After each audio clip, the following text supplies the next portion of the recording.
Alhamdulillah pada pagi hari ini, di hari Ahad ini, kita semua bisa melanjutkan kajian Fiqhus Sunnah.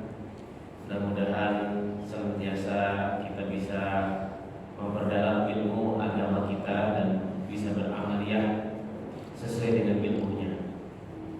Jangan sampai beramal tidak sesuai dengan ilmu atau tanpa dengan menggunakan ilmu.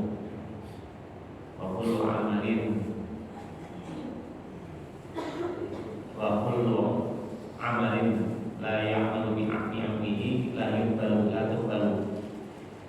Setiap amal yang beramal atau setiap amal yang dilakukan tanpa ilmunya ilmin la tuqbalu, tidak akan diterima. Jadi yang tidak sesuai dengan ilmunya itu yang tidak akan diterima.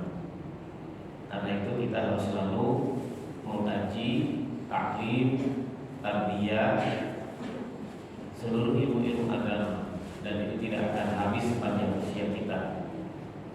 Alhamdulillah kita bisa melanjutkan kajian Fiqhus Sunnah di subuh ini juga dalam rangka itu.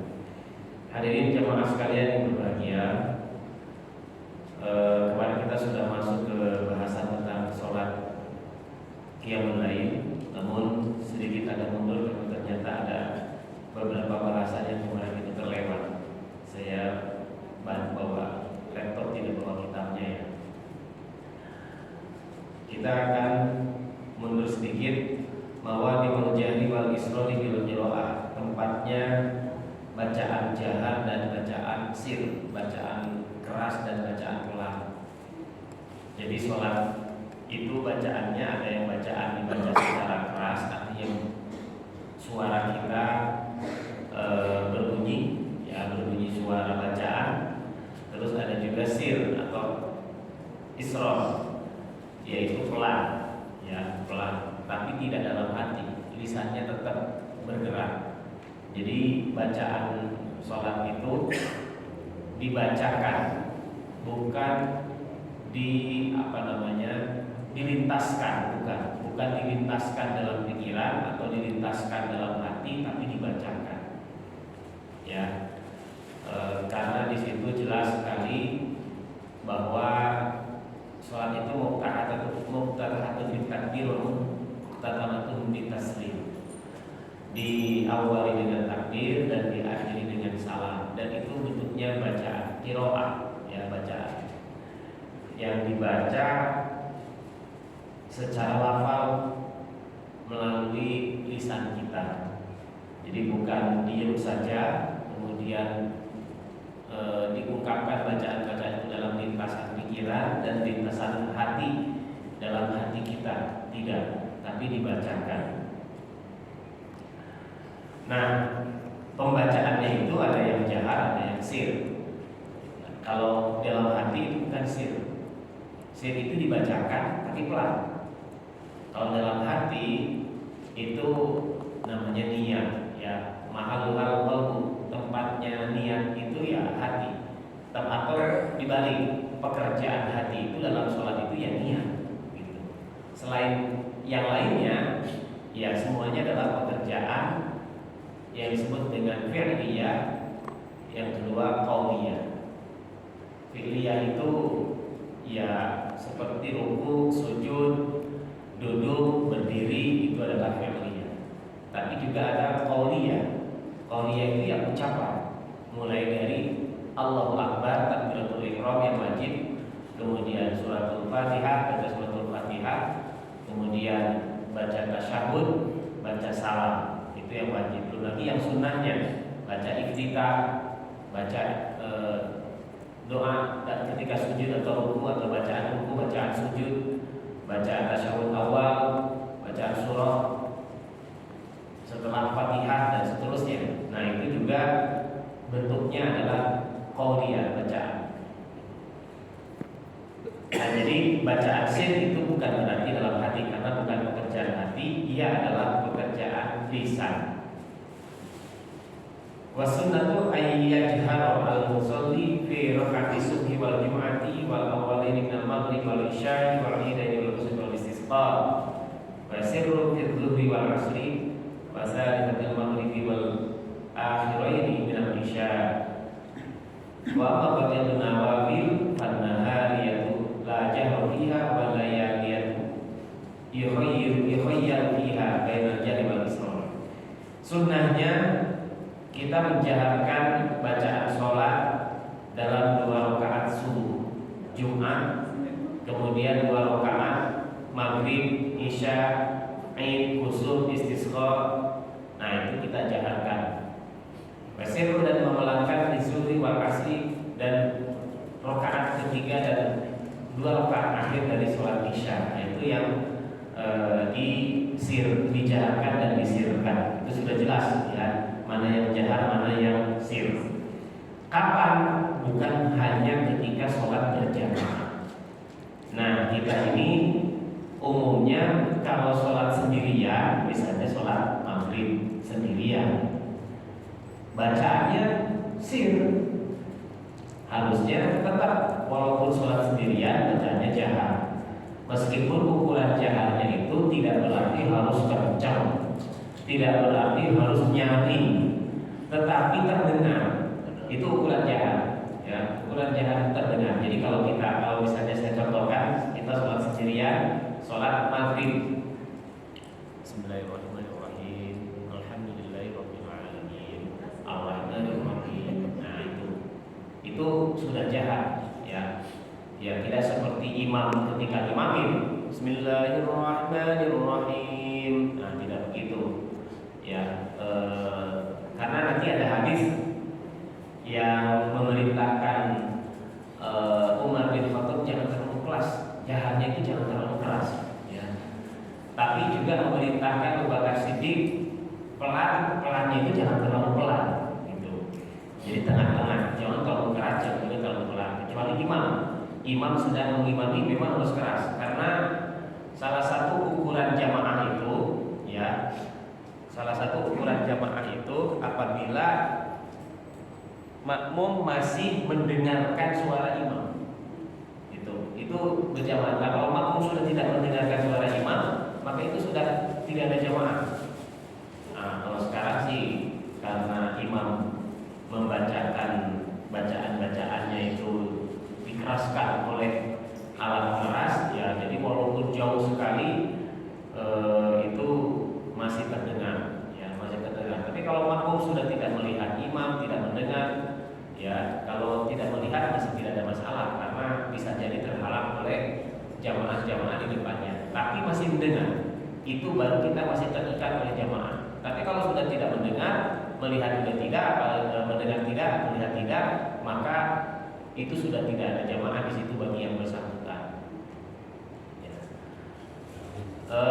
Selanjutnya itu jahar, ya.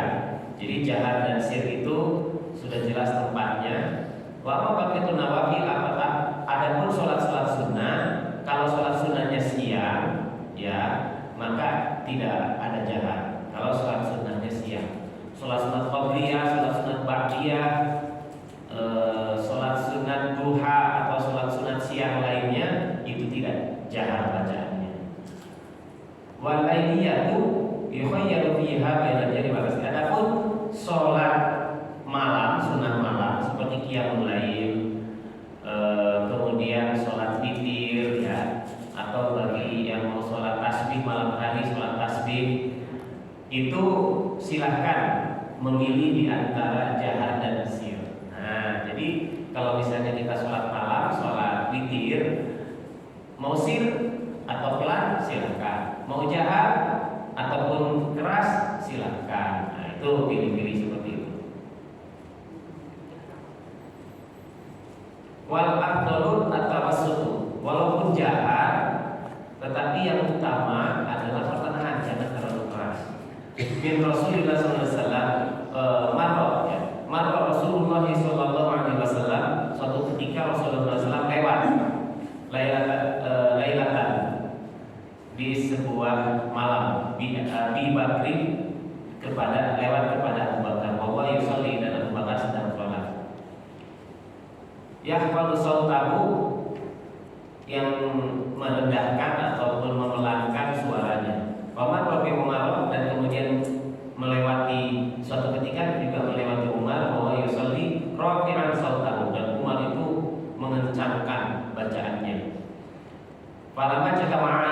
ketika dua-duanya berkumpul ataupun berdekatan pada Rasulullah SAW, Rasulullah bersabda, ya Abu Bakar, wahai Abu Bakar, malam ketika anda usolli tahfadhu sautaka, saya melewati engkau dan engkau sholat dengan suara pelan. Maka berkata Abu Bakar, ya Rasulullah, wahai Rasulullah, qad asma'tu man najaitu. Aku masih mendengar kalau ada orang yang memanggil, artinya ketika suara pelan itu ya masih bisa, kalau suaranya keras kan tidak bisa mendengar apa-apa, tapi kalau pelan masih bisa mendengar suara lain. Waqala li Umar, dan berkata juga kepada Umar, marartu bika wa anta tusalli rafi'an sautaka. Dan saya juga lewat kepada engkau Umar, dan engkau mengeraskan suaranya dengan keras. Jadi Abu Bakar pelan sekali, kemudian Umar keraskan. Faqala, ya Rasulullah, auqidul wasnani wa atrafus syaitan. Saya membaca dengan keras itu dalam rangka untuk membina suasana hati saya dan juga mengusir setan. Kata Umar bin Khattab. Faqala sallallahu alaihi wasallam, maka Rasulullah SAW bersabda, ya Abu Bakar, wahai Abu Bakar, irfa min sautika syai'an, naikkan ataupun kencangkan sedikit dari suaramu, jangan terlalu pelan. Faqala li Umar, dan berkata kepada Umar, irfa min sautika syai'an, Ahmad wa Bukhari. Kencangkan rendahkan sedikit dari suara-suaramu itu, jangan terlalu keras.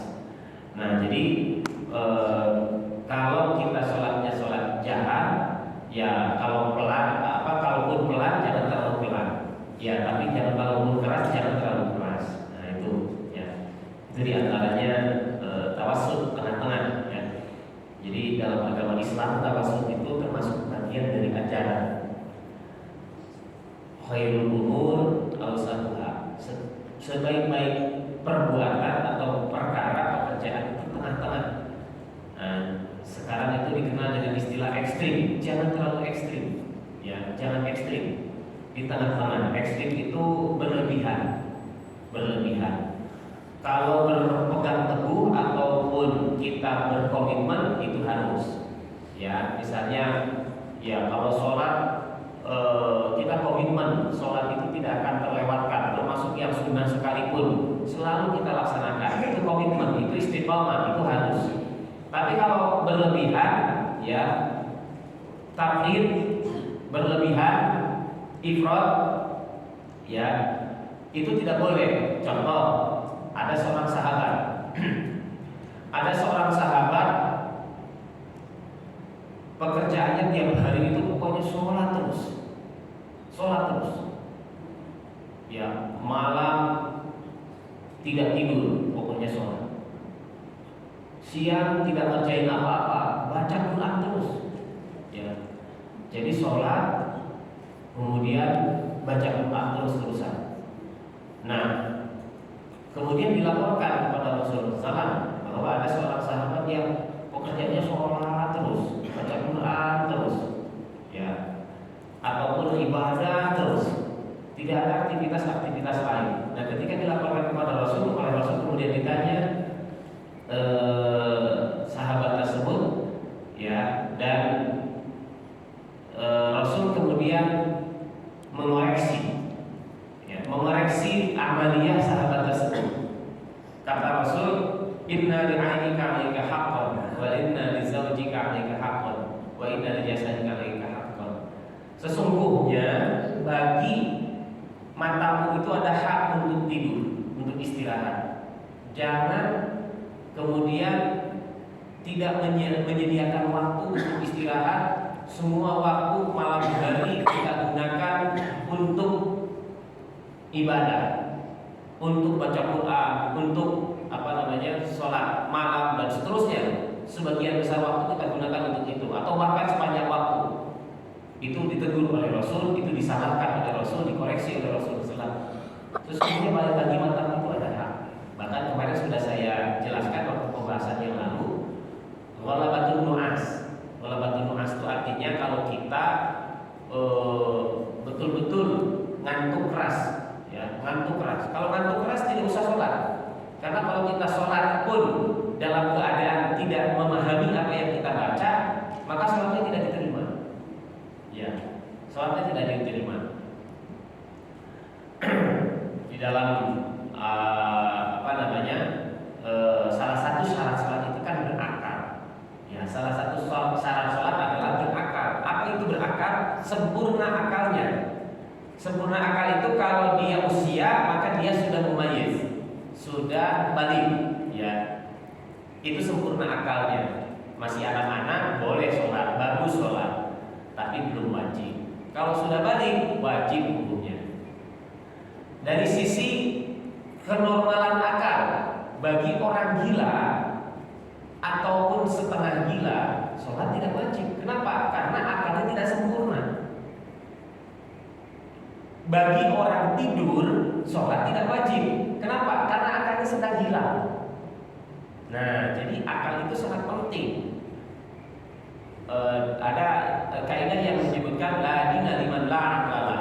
Tidak ada itu agama bagi orang yang tidak berakal.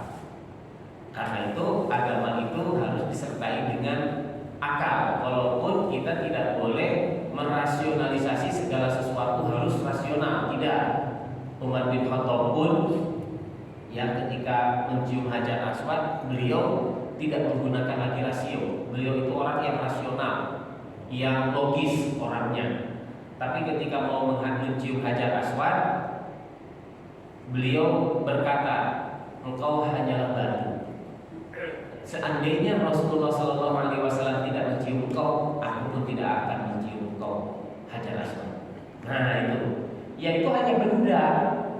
Makanya meskipun itu dicium oleh Rasulullah, kita tidak boleh kemudian melakukan syirik dengan meminta ataupun berharap adanya kekuatan dari batu tersebut, adanya asar ataupun adanya akibat dari mencium batu tersebut untuk misalnya kesehatan ataupun untuk hal-hal yang lain, tidak boleh. Itu syirik namanya. Nah, meskipun agama itu memang rasional, tapi tidak semua bisa dirasionalisasi. Salah satunya tadi, ya salah satunya ketika mencium Hajar Aswad, Umar bin Khattab pun dia mencium hanya karena mengikuti Rasulullah, bukan karena batu itu akan memberikan sesuatu asar, sesuatu akibat, sesuatu faidah kepada dirinya. Nah itu diantaranya. Nah jadi kembali ke yang tadi, hadirin jamaah sekalian, ya salah satu syarat sholat itu adalah berakal. Karena itu ketika ghalabatun nu'as, ketika kita sedang ngantuk berat, sudah tidur saja, tidak usah memaksakan sholat. Karena itu salah satu hikmahnya sholat selain 5 waktu itu sunnah itu tinggalkan saja apabila dalam keadaan tertentu di mana kita tidak mungkin melaksanakannya. Jangan merasa bersalah ketika meninggalkan. Bahkan suatu ketika harus memang kita tinggalkan untuk membedakan antara wajib dan sunnah.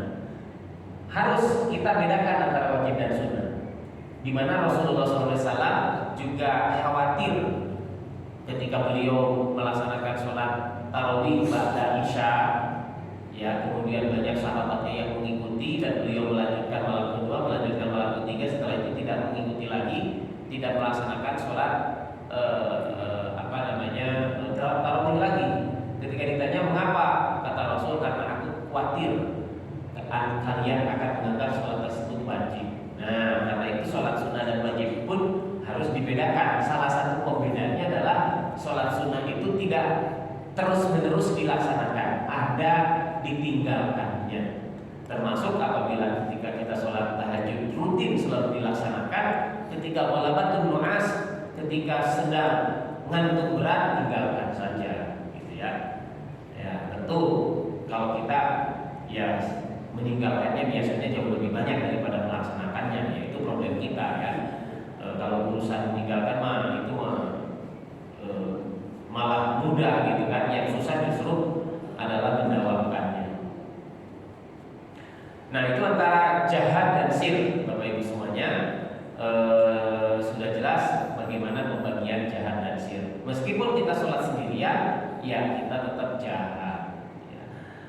Kalaupun jahatnya pelan, bukan pelan, volumenya ataupun intonasi suaranya atau keras suaranya tidak terlalu keras, itu sudah mendapatkan sunnah jahatnya. Misalnya Bismillahirrahmanirrahim, Alhamdulillahirabbil alamin. Nah, seperti itu juga sudah terhitung jahat. Kemudian al-qiraatu khalfal imam, bacaan ketika kita jadi makmum di belakang imam. Al-aslu anna shalat la tasih illa bi qira'ati shalatil Fatihah. Asalnya salat itu tidak sah kalau tidak membaca Fatihah di setiap rakaat. Fi kulli raka'atin min raka'atil fardhi wan nafli kama taqaddama fi faraidis shalat. Dalam setiap sholat, setiap rakaat pada dasarnya bahwa bacaan Fatihah itu rukun, harus dibacakan. Illa annal ma'muma tasqutu anhul qira'ah. Tasqutu anhul qira'ah yajibu 'alal istima' wal insaf fi sholatil jahriyah. Dan kita wajib mendengarkan dan kita juga wajib diam ketika sholat jahat. Nah, ini bagi makmum. Ya, ini pendapat yang paling kuat, bahwa bagi makmum ketika kita sholatnya sholat jahar, misalnya sholat maghrib rakaat pertama dan kedua, imam membaca Fatihah, imam membaca surah. Bagaimana makmum? Pendapat yang kuat karena dalilnya banyak juga yang berkaitan dengan bagaimana sikap makmum, bagaimana kewajiban makmum, maka diam dan mendengar itu lebih utama. Karena dengan diam dan mendengar pun itu sebenarnya kita mengikuti, sehingga tidak usah khawatir bagaimana dong kalau gitu baca Fatihahnya, berarti makmum gak baca Fatihah, berarti gak sah sholatnya. Nah, sehingga ada pendapat sebagian ulama yang memberikan jalan keluar. Jalan keluarnya ketika imam baca Fatihah kita diam, ketika imam baca surah kemudian kita baca Fatihah. Nah, itu jalan keluarnya. Tapi ketika kita baca Fatihah, imam baca surah, jika imam misalnya keliru bacaan, kita baca surah, kita tidak akan bisa meluruskan bacaan imam, membetulkan bacaan imam yang misalnya lupa ataupun salah. Itu ya, karena makmum itu wajib untuk mengikuti imam, dan apabila imam salah wajib untuk membetulkan. Salah rakaat baca subhanallah, lupa bacaan Al-Quran misalnya, ya kita ingatkan. Kalau kita hanya sibuk dengan bacaan Fatihah ketika imam baca surah, maka kita tidak akan bisa mendengarkan imam baca surat apa, bacaannya apa, dan kalaupun lupa kita tidak akan bisa membetulkan. Karena itu maka yang kuat, ketika imam baca Fatihah kita dengarkan, ketika imam baca surah pun kita dengarkan, tidak usah baca Fatihah. Terus baca Fatihahnya kapan? Tadi bersama-sama dengan imam. Ketika imam baca Fatihah kita menyimak, itulah bacaan kita Fatihah. Di situ dapat dua. Bacaannya dapat karena kita menyimak, menyimaknya imam juga dapat. Ya, kenapa? Karena ju'ilal imam liyutamma bihi. Fa idza qara'a fa'ansitu. Imam itu dijadikan imam untuk diikuti. Kita wajib mengikuti imam. Ya, makanya jangan mufaroqah. Termasuk contoh misalnya dalam hal ada perbedaan pendapat tentang kunut, ada yang kunut, ada yang tidak kunut. Makmum yang kebetulan bermakmum kepada imam yang kunut, maka makmum tidak mufaroqah dengan imam. Ya, imam kunut ikut kunut. Nah, seperti itu ya. Karena liyutamma bihi, untuk diikuti. Begitu juga ketika baca Fatihah, yang kita dengarkan, kita ikuti. Dalam hati tentu saja, tidak usah diucapkan, karena mendengarkan. Yang lisannya kita tidak bergerak, kita mendengarkan, tapi hati dan akal kita, pikiran kita mengikuti. Nah, disitulah baca Fatihah kita sudah cukup. Karena ketika mengikuti itu kita seperti menirukan ya dalam hati kita, dalam pikiran kita seperti menirukan bacaan imam, seperti bersama-sama membaca dengan imam. Nah, setelah itu kemudian waladhdallin, kemudian makmum baca amin bersama-sama dengan imam. Ya, setelah itu kemudian imam membaca surah, maka kita juga tetap diam. Jadi tidak usah memaksakan baca Al-Fatihah karena takut tidak sah sholatnya. Insya Allah tidak sah sholatnya gara-gara kita mendengarkan imam. Justru sebaliknya, kita sudah membaca Al-Fatihahnya tadi ketika bersama-sama dengan imam, dan kita juga akan mendapatkan pahala ketika kita menyimak bacaan imam. Ya, itu bedanya sholat sendirian dengan sholat berjamaah. Ketika kita sebagai makmum, maka bacaan imam harus kita dengarkan. Ya, walaupun ada sebagian pendapat yang kukuh, harus baca Fatihah. Nggak baca Fatihah nggak sah. Akhirnya jalan keluarnya tadi, ketika imam baca surah, ia baca Fatihah sendiri. Nah, ya kalau itu yang diyakini seperti itu, silakan saja. Ya, namanya perbedaan pendapat dalam fikih itu adalah sesuatu yang biasa, karena memang di zaman sahabat pun perbedaan itu sudah terjadi, dan itu semua kaitan dengan furu'iyah, dengan ranting-rantingnya saja, bukan utamanya, bukan hal yang pokok-pokok, tetapi hal yang furu'iyah saja. Selanjutnya takbiratul intiqal. Nah, pembacaan takbir perpindahan. Yukabbiru fi kulli raf'in wa khafdin wa qiyamin wa qu'udin. Bertakbir takbir intiqal setiap perpindahan, ya, mau ruku, sujud, mau berdiri, itu semua baca takbir kecuali dari ruku ke iftidal, baca sami'allahu liman hamidah. Illa fil raf'i minal ruku fa innahu yaqulu sami'allahu liman hamidah. Itu takbir intiqal, ya. Makanya sholat itu yang paling banyak diucapkan itu takbir. Ya. Coba kita hitung dengan takbiratul ihram sholat subuh saja. Ya, takbirnya ada berapa? Pertama takbiratul ihram. Yang kedua mau ruku. Nah, kalau mau iktidal itu baca sami'allahu liman hamidah. Yang ketiga mau sujud pertama. Yang keempat kemudian mau duduk di antara dua sujud. Yang kelima mau sujud yang kedua. Yang keenam mau berdiri. Yang ketujuh mau ruku. Yang kedelapan mau sujud. Yang kesembilan mau duduk di antara dua sujud. Dan yang kesepuluh belum. Yang kesepuluh mau sujud di antara mau sujud yang kedua. Dan yang ke-11 mau duduk sebelum salam. 11 kali baca takbir. Paling banyak bacaan dalam sholat takbir, Allahu Akbar. Ini punya hikmah Bapak Ibu. Sholat itu mengecilkan diri kita dan membesarkan Allah. Takbir Allahu Akbar, Allah Maha Besar. Disitulah kita merendahkan diri. Makanya ada ruku, ada sujud, karena kita merendahkan diri di hadapan Allah. Tidak ada apa-apanya. Jangankan di hadapan Allah, di hadapan alam semesta pun kita itu kecil sekali. Bandingkan diri kita ini dengan, jangankan dengan alam raya, dengan bumi yang begitu luas, ya. Dibandingkan dengan ya, benda-benda yang ada di bumi ini seperti gunung, ya, seperti laut ataupun benda-benda bumi lainnya, itu juga kita kecil sekali. Dari segi kekuatan juga tidak ada kekuatan. Kalau misalnya terkena penyakit, ya, COVID, sekarang COVID katanya lagi naik lagi, hati-hati.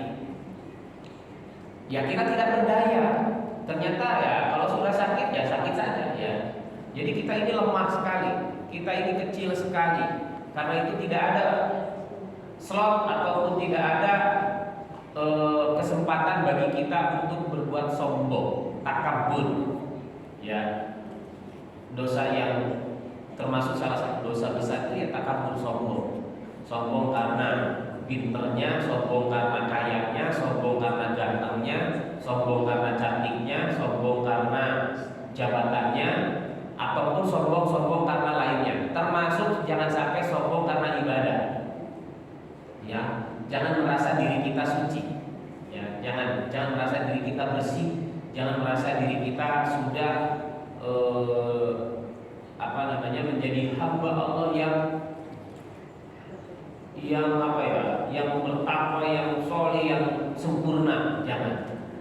Justru sebaliknya, kita harus selalu merasa takut ibadah kita itu belum diterima oleh Allah. Takut kita ini masih berlumuran dengan dosa. Ya, seperti itu. Jangan merasa la tuzakku anfusakum wa a'lamu biman ittaqwa. Jangan merasa diri kita itu menjadi orang diri kita itu suci. Jangan menilai merasa diri kita sudah suci. Ya. Biarkan Allah yang menilai, tapi diri kita selalu harus merasa kita masih kurang, kita masih banyak dosa, kita masih banyak kesalahan dan seterusnya. Disitulah kita harus selalu beristighfar. Nah, jadi bacaan yang paling banyak dibaca dalam sholat itu adalah takbir, membesarkan Allah. Karena itu salah satu definisi ihsan itu adalah anta'budallaha ka'annaka tarahu fa illam takun tarahu fa innahu yaraka. Orang yang sudah sampai kepada derajat ihsan bukan hanya Islam, melaksanakan rukun Islam, bukan hanya iman, melaksanakan rukun iman, tapi sudah ihsan. Islamnya bagus, imannya kuat, dan ia adalah orang yang paripurna ataupun yang kafah dalam melaksanakan ajaran agama. Itu orang yang sudah melaksanakan ihsan, sudah menjadi pribadi yang baik. Yang seperti apa? Yang seperti kalau dia melaksanakan sholat betul-betul seperti melihat Allah. Ya, betul-betul seperti melihat Allah. Nah, disinilah maka salah satu hikmah dari sholat itu, orang yang sholat dia tidak takabur. Sebaliknya ia merasa rendah diri di hadapan Allah Subhanahu wa taala. Di sisi lain, orang yang sholat adalah orang yang senantiasa menghamba kepada Allah, merendahkan diri di hadapan Allah, ya, kemudian mengharap ridho Allah. Itulah orang yang sholat. Maka dari itulah bacaan takbir itu berfungsi ataupun memiliki hikmah adalah untuk menjadikan kita tidak sombong, sebaliknya kita hanya membesarkan Allah, tidak membesarkan diri kita apapun predikat kita atau hidup kita. Yaitu kemarin yang kelewat. Kemudian azikru fihi, zikir, ya. Yustahab zikru fil ruku' bila subhanallah bihamdihi. Ini zikir dalam ruku', ya sudah kemarin ya. Ini sudah.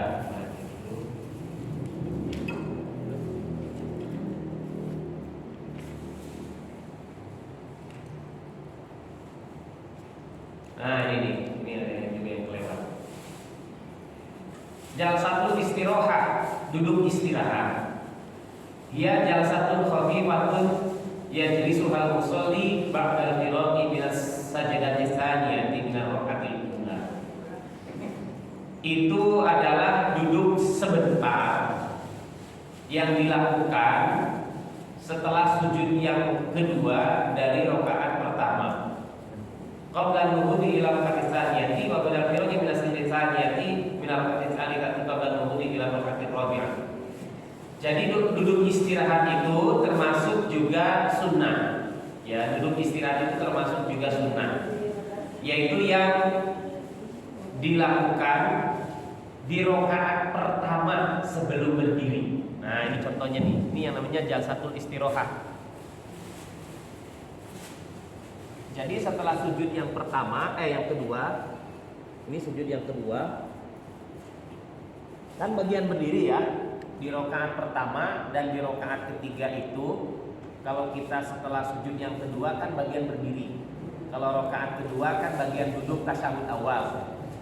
Kalau di rakaat pertama dan ketiga kita itu berdiri. Nah, sebelum berdiri duduk dulu sebentar, tapi tidak ada bacaannya. Ya, ini sujud yang kedua di rakaat pertama atau rakaat ketiga. Allahu Akbar, berdiri dulu, kemudian baru duduk dulu baru berdiri. Saya ulangi. Allahu Akbar. Nah, itu namanya duduk istirahat. Jadi duduk dulu sebentar, tapi ketika duduk itu tidak ada bacaannya. Ya. Tetapi waqad ikhtalafal ulama fi hukmiha, tapi para ulama ada perbedaan pendapat tentang hukumnya. Taba'an li ikhtilafil ahadits, sesuai dengan perbedaan mengambil hadis. Jadi ada yang menyebutkan itu adalah sunnah, tapi juga ada yang menyebutkan itu bukan sunnah, gitu ya.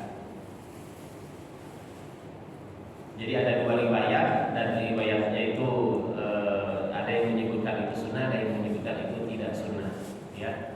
Jadi silakan saja, tapi karena Rasul pernah melaksanakannya, maka saya lebih berpendapat itu adalah amaliyah sunnah. Silakan, ya, itu jalsatul istirahat, duduk istirahat.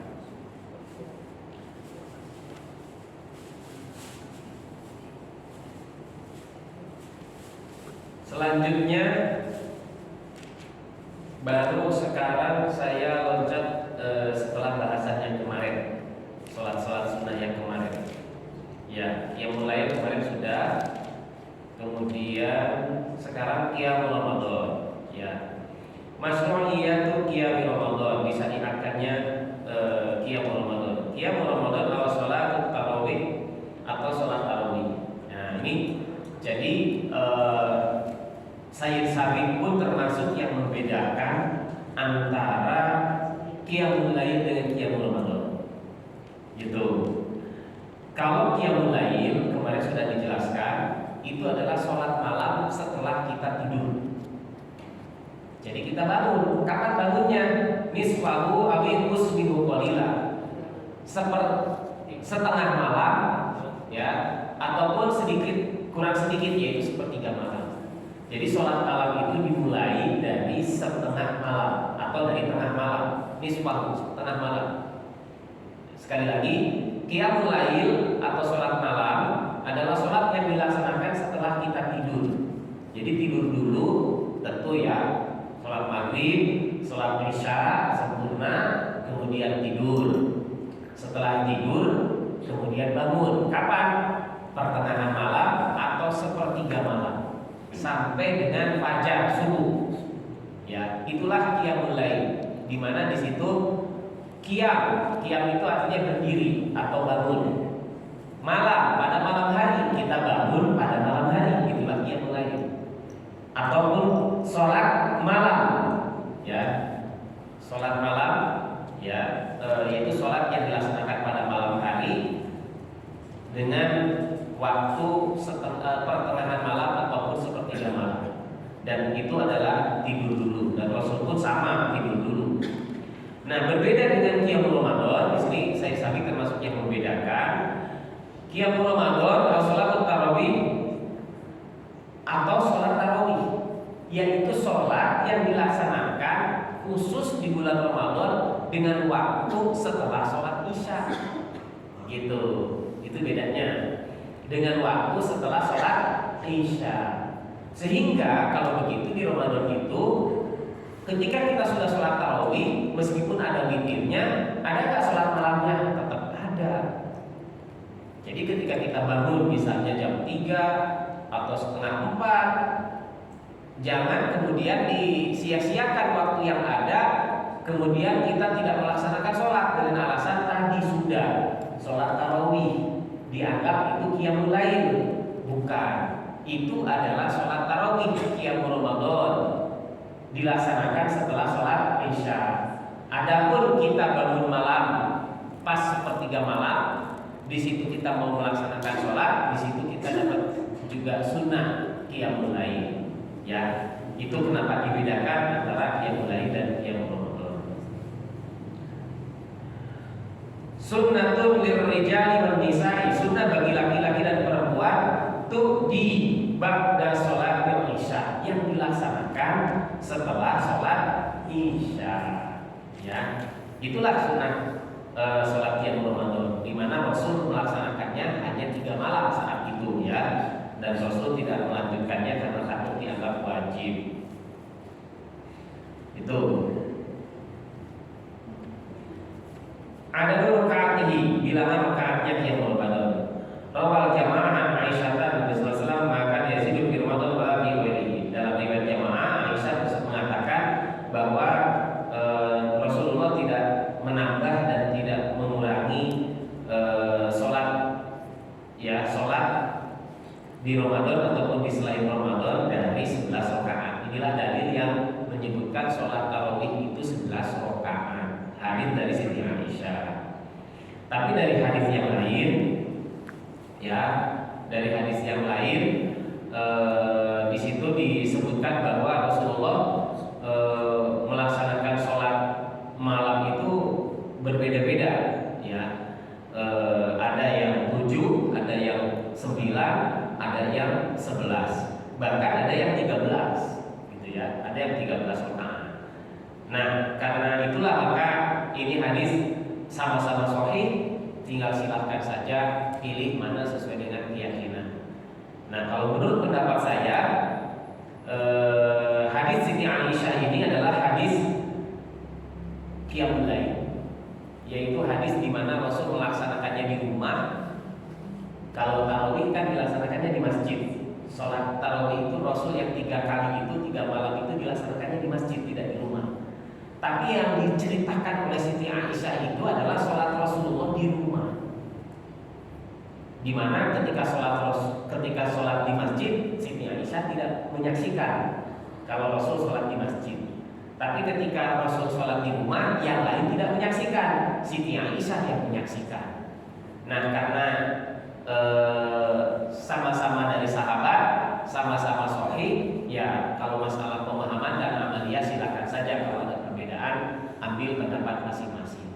Namun hemat saya dan juga saya merujuk kepada buku yang ditulis oleh Profesor Ali Mustafa Yaqub, beliau menyatakan berdasarkan pemahaman terhadap hadis yang tadi saya sebutkan bermacam-macam itu, beliau menyebutkan bahwa sholat malam Rasul itu berbeda-beda jumlah rakaatnya, karena riwayatnya juga sahih.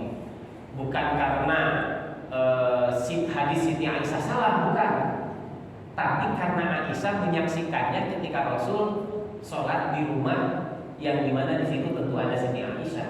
Di luar itu Siti Aisyah tidak menyaksikan, sehingga ya ada hadis lain yang juga sama-sama sahih yang menyebutkan rakaatnya tidak 11. Ada yang 7, ada yang 9, bahkan ada yang 13.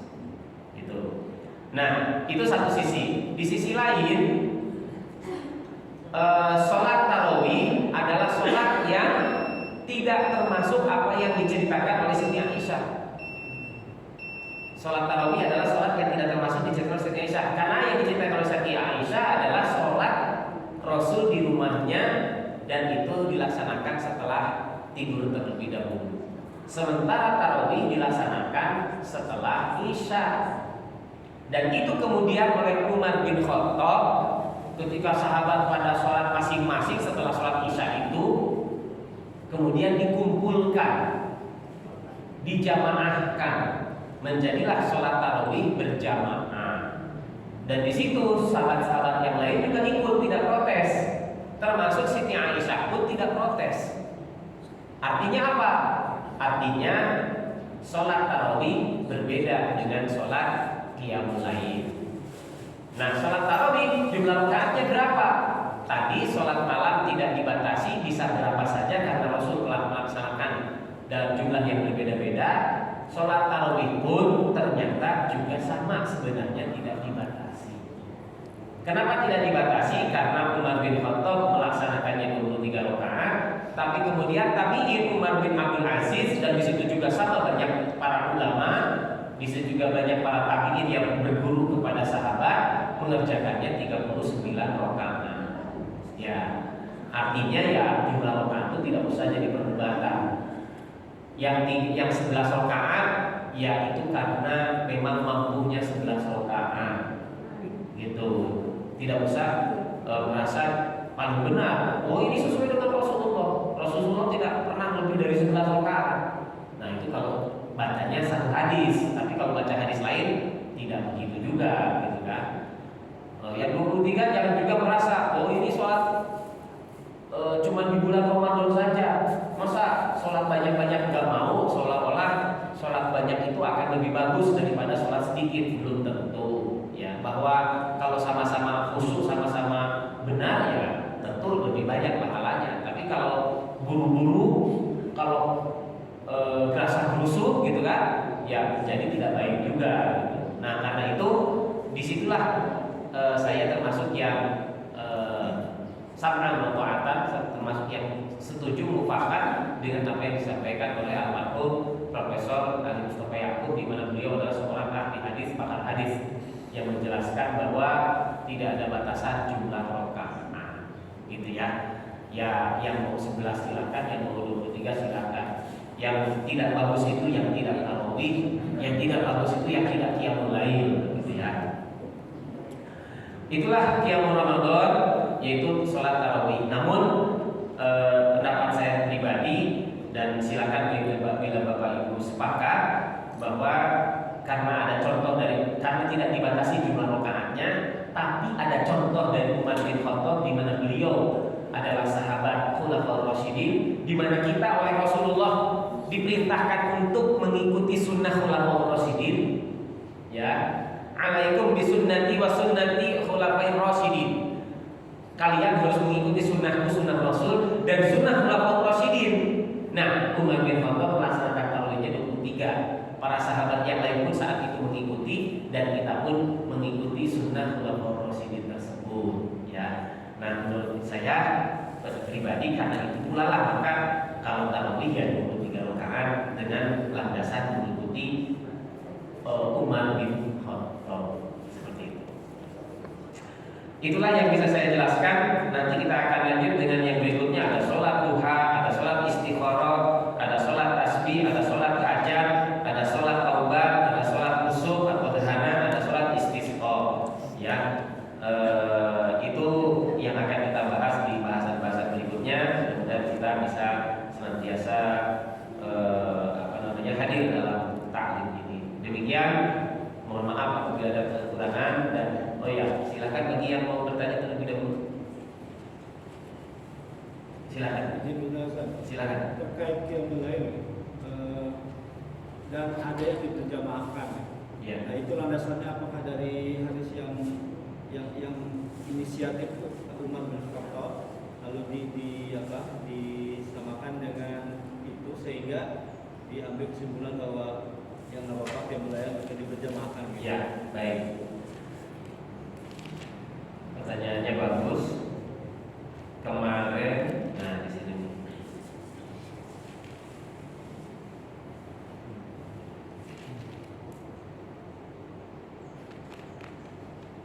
Ya, jadi sholat berjamaah qiyamul lail itu ada contohnya dari Rasul selain di luar hadis tentang berjamaahnya pada malam Ramadan. Itu di luar itu. Jadi Rasul seringkali membangunkan istri-istrinya dan juga anak-anaknya, putri-putrinya, dan juga mantunya yang berada berdekatan di situ, Ali bin Abi Thalib. Ya, kalau beliau bangun malam, di situ yang berdekatan dengan Rasul yang ada di situ, maka Rasul bangunkan, dan yang lain mengikuti sholat bersama Rasulullah SAW. Itulah yang menjadi dasar sholat malam dilaksanakan secara berjamaah. Jadi dipersilakan.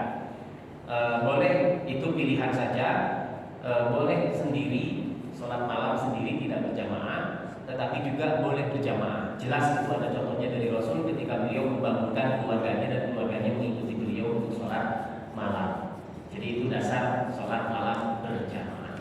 Bukan terhadap hadis tadi yang Ramadan tadi itu bukan. Ramadan tersendiri, ya tersendiri. Maksudnya tersendiri itu hadisnya berbeda lagi. Ada lagi? Cukup ya. Oh baik, terakhir Bapak silakan. Yang ketentuannya yang sholat jahat dan sir tadi itu hanya berlaku untuk laki-laki atau juga untuk perempuan? Baik. Baik, terima kasih. Ya, ada dua pendapat. Kalau untuk laki-laki jelas ya, untuk laki-laki jelas. Untuk perempuan ini ada dua pendapat. Pendapat pertama yang menganggap bahwa suara perempuan itu aurat, ya itu sama sekali tidak boleh. Baik itu terdengar oleh laki-laki maupun tidak terdengar. Karena ketika tidak terdengar pun dikhawatirkan nanti ada yang dengar, gitu ya. Sehingga bagi perempuan tidak ada jahat, gitu ya, tidak ada jahat.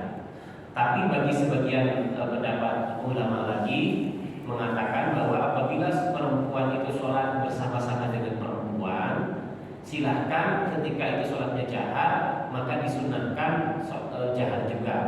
Karena apa yang dicontohkan oleh Rasulullah berlaku bagi laki-laki dan perempuan. Nah, menurut saya pendapat yang kuat adalah yang kedua ini, di mana praktik sholat laki-laki dengan praktik sholat perempuan itu sama, tidak berbeda.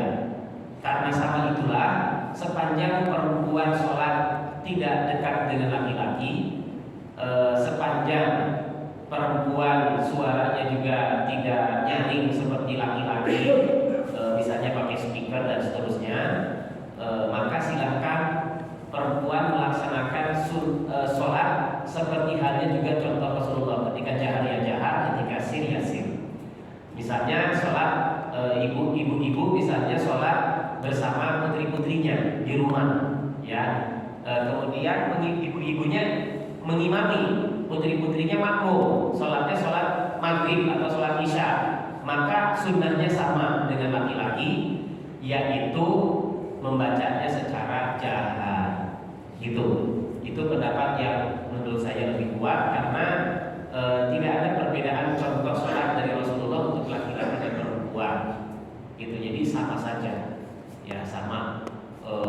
Duduk tasyahudnya sama, kemudian bacaan-bacaannya sama, praktik-praktiknya sama, bahkan sujudnya juga sama. Sujud itu apa namanya? Ya ketiak itu agak dibuka, ya ketiak itu agak dibuka. Ya sama.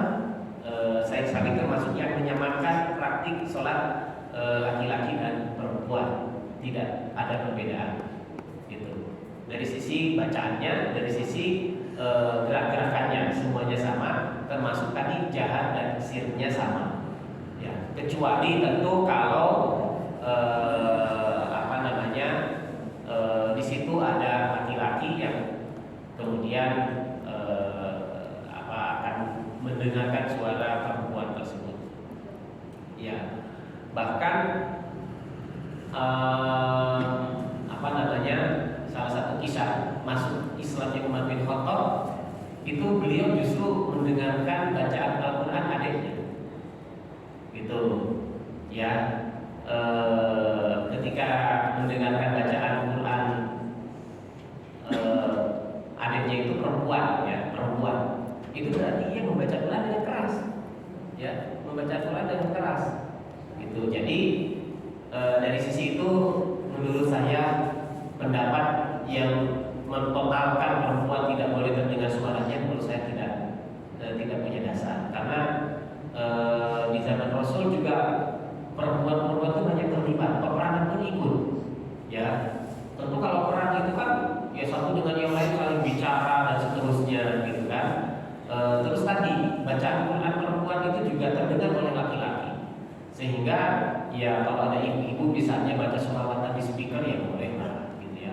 Ibu-ibu mau ada majelis taklim misalnya, terus ceramahnya di speaker ternyata terdengar juga ke masyarakat umum, ya boleh lah, gitu ya. Jadi hemat saya seperti itu. Apalagi tadi jahat dalam pelaksanaan sholat, di mana itu tidak ada perbedaan antara laki-laki dan perempuan, gitu. Ustaz, sedikit saya ingin bertambah pertanyaannya. Ya. Jadi kalau ibu-ibu menjadi imam bagi anak-anaknya yang perempuan, seandainya ada anaknya yang laki-laki, Ya. mana yang lebih bagus jadi imam? Ya, kalau anaknya sudah balik, sudah tertaklif, ya tentu harus anaknya yang sudah balik itu harus, Pak, harus. Tapi kalau anaknya itu belum balik tidak bisa. Ya misalnya ibunya bermakmum kepada laki-laki yang masih masih usia 7 tahun, 8 tahun, walaupun mungkin bacaannya sudah benar gitu kan. Nah, tidak bisa karena anak tadi belum terkena taklid, ya belum terkena taklid dan belum, apalagi belum mumayyiz, belum bisa membedakan secara utuh ya sesuatu wajib, sunnah, hukum dan lain sebagainya. Jadi tentu kalau anak laki-laki itu masih anak-anak, dia hanya ikut-ikutan saja. Bukan berarti kemudian ibunya akan jadi imam untuk anak-anaknya walaupun anak-anaknya udah besar, tidak. Kalau udah besar tidak. Karena dalam Islam tetap ya makmum imam bagi perempuan itu laki-laki dan perempuan. Tapi kalau imamnya perempuan maka hanya bagi perempuan. Ya, walaupun ada kalangan yang pro terhadap gender ya itu, tapi itu nyeleneh lah, itu nyeleneh, itu ekstrim, ya ekstrim yang mengatakan boleh lah kalau perempuannya pinter, profesor misalnya, terus bacaannya bagus, makmumnya laki-laki. Nah, tapi itu pendapat liberal, pendapat ekstrim yang seperti itu ya. Tetap hukumnya dalam berjamaah imam laki-laki untuk laki-laki dan perempuan, imam perempuan untuk perempuan, tidak untuk laki-laki. Walaupun imam perempuan tersebut yang pintar, yang fasih, ya misalnya profesor ataupun alimah misalnya, tetap ya itu masih berlaku dalam pendapat jumhur. Mengapa? Karena dulu di zaman Rasul dan zaman sahabat yang pintar juga banyak. Siti Aisyah itu pintar. Tapi ketika Rasulullah sudah wafat, beliau tidak pernah memimpin sholat untuk laki-laki, gitu ya, tidak pernah gitu. Walaupun Siti Aisyah itu pintar, walaupun juga para sahabatnya lain banyak perempuan-perempuan yang pintar, tapi tidak untuk mengimami laki-laki. Itulah hukum, dan tentu hukum itu ada hikmahnya, Dan bagaimanapun, meskipun masuk surganya sama-sama punya kesempatan, amalnya dicatat oleh Allah sama-sama banyaknya oleh Allah antara laki-laki dan perempuan, tidak dibeda-bedakan. Tetapi ketika ada dimensi-dimensi hukum lainnya yang berbeda, ya kita sam'an wa ta'atan, kita ikuti, kita taati, ya. Karena itu adalah tuntunan dari Allah seperti itu. Tidak mungkin semuanya dipersamakan, selalu ada perbedaan. Walaupun ketika berbeda kita tidak usah berbeda-bedakan, tapi ketika berbeda ya kita ikuti. Nah di situ ya. Dan itulah hukum, dan hukum itu selalu ada hikmahnya. Contoh misalnya saksi, kenapa sih kalau perempuan bersaksi harus 2 orang, tapi kalau laki-laki bersaksi harus 1 orang? Ya sudah, itu adalah ajaran agama yang kalau kita cari hikmah-hikmahnya selalu ada hikmahnya. Mengapa? Karena secara fisik pun umumnya, walaupun ada perempuan yang secara fisik kuat, tapi umumnya fisik perempuan lebih lemah daripada laki-laki secara fisik. Laki-laki bisa manggul karung yang berat 50 kilo misalnya, perempuan kan tidak. Umumnya, walaupun ada juga yang bisa ya, tapi tidak banyak. Tapi umumnya laki-laki lebih kuat daripada perempuan. Itu di antara salah satu hikmahnya. Umumnya perempuan banyak terbawa perasaan, ya karena itu harus dijaga perasaan ibu-ibu ini, karena seringkali banyak terbawa perasaan. Kenapa? Karena yang pertama, madrasatul aulad, pendidikan pertama bagi anak itu adalah ibu-ibu perempuan. Ya, pendidikan pertama bagi anak itu adalah ibu-ibu atau perempuan. Dan pendidikan itu yang paling pertama harus disentuh rasanya. Karena itu maka ibu-ibulah yang mampu menyentuh rasa itu. Karena itu pula lah maka Rasul ketika ditanya kepada siapa kita berbuat baik, ummuka sampai 3 kali. Mengapa? Karena ibulah yang memiliki zauk, ikatan rasa yang lebih kuat daripada bapak. Karena itulah ibu yang mendidik anak-anak, ya, yang memberikan mentransfer value, nilai-nilai akhlak dan lain sebagainya sebagai madrasah, sebagai wahana atau sarana pendidikan bagi anak di situ. Jadi itulah agama. Kalau semuanya bebas-bebas saja ya tidak perlu ada aturan. Kalau begitu tidak perlu ada agama kalau semua bebas. Ya karena agama itu mengatur ya kita ikuti aturan agama. Dan semua aturan itu pasti ada hikmahnya, gitu ya. Pasti itu untuk kebaikan kita, pasti itu untuk kebaikan manusia, untuk kemaslahatan, bukan untuk kemudorotan. Jadi ya ibu-ibu jangan juga merasa bahwa oh ternyata ibu-ibu ini selalu di nomor duakan, selalu dibeda-bedakan. Tidak, kalau itu tuntunan agama bukan untuk itu untuk kebaikan. Ya, kalau tidak diatur oleh agama seperti itu kacau nanti. Siapa yang urus anak kalau ibu-ibunya sendiri merasa oh saya juga bisa kok seperti laki-laki bebas pergi kemana-mana, kerja kemana-mana dan seterusnya. Lantas siapa yang urus anak? Lantas bagaimana mendidik generasi, menyiapkan generasi? Kacau kehidupan ini kalau begitu semua. Ya, nah itulah aturan dari Allah, aturan dari Rasulullah terkait dengan ajaran agama yang harus kita ikuti. Termasuk salah satunya tadi, ya ibu-ibu perempuan tidak bisa jadi imam untuk laki-laki, itulah aturan agama. Demikian, mohon maaf apabila ada kekurangan khilafahnya. Terima kasih atas perhatiannya. Yang benar dari Allah dan Rasul.